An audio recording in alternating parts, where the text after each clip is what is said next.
ক্রীড়া সাংবাদিক এবং বিশ্লেষক দেব চৌধুরী ইসলাম ধর্ম গ্রহণ করেছেন। দারুস সালাম শাহী মসজিদে জুম্মা নামাজের সময় কালেমা শাহাদা পাঠ করে ইসলাম ধর্ম গ্রহণ করেন তিনি। দেব চৌধুরীকে শাহাদা পাঠ করান দারুস সালাম মসজিদের খতিব এবং জনপ্রিয় ইসলামিক স্কলার আব্দুল হাই মোহাম্মদ সাইফুল্লাহ।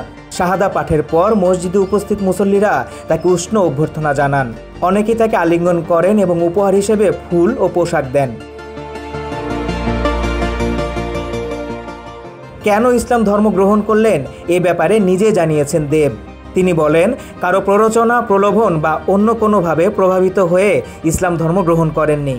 তিনি সম্পূর্ণ স্বেচ্ছায়, সজ্ঞানে এবং জেনে বুঝে ইসলাম ধর্ম গ্রহণ করেছেন। তিনি আরও বলেন, তিনি নিজে আরবি পড়তে পারেন না, তবে তার ঘরে কোরআনের বাংলা অনুদিত 3টি কপি রয়েছে। ঘটনার সত্যতা যাচাইয়ে দেব চৌধুরীকে গণমাধ্যমের পক্ষ থেকে ফোন করা হলে তিনি জানান তিনি ইসলাম ধর্ম গ্রহণ করেছেন।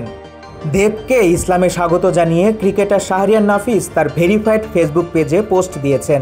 নাফিস লিখেছেন, আল্লাহ যেন দেব চৌধুরীর ইসলাম গ্রহণকে কবুল করেন এবং তার পথ চলা যেন সহজ করে দেয়।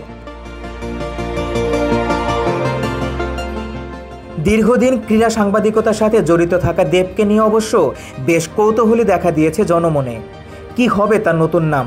পদবি বদলে যাচ্ছে কিনা, এমন কিছু প্রশ্নও দেখা যাচ্ছে সামাজিক যোগাযোগ মাধ্যমে। প্রসঙ্গত, দেব চৌধুরী সবশেষ অলরাউন্ডার নামের একটি ক্রীড়া বিষয়ক অনলাইন পোর্টালের সঙ্গে যুক্ত ছিলেন। এছাড়া দেশের বিভিন্ন সংবাদ মাধ্যমে ক্রিকেট বিশ্লেষক হিসেবে সরব উপস্থিতি রয়েছে তার।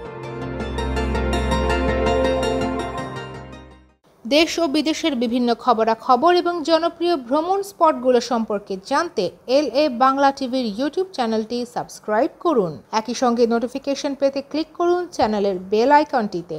আমাদের পাশে থাকার জন্য ধন্যবাদ।